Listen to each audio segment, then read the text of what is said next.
人機大戰第4局，李世石終於一嘗勝利之味。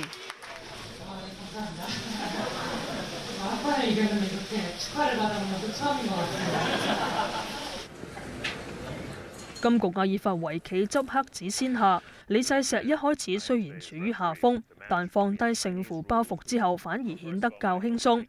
到第78手，佢一指瞄着扭轉局面。李世石話阿爾法維奇似乎預料唔到自己有此一着，出現漏洞，連番失誤。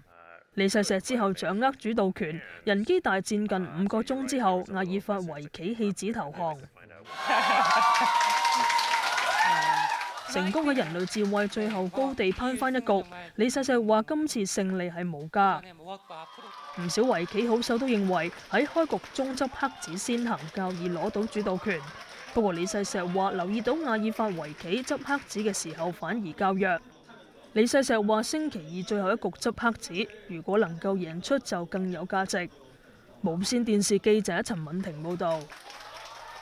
天氣方面，預測大致多雲，上晝天氣相當清涼，日間短暫時間有陽光，最高氣溫大約18度，吹和緩至清。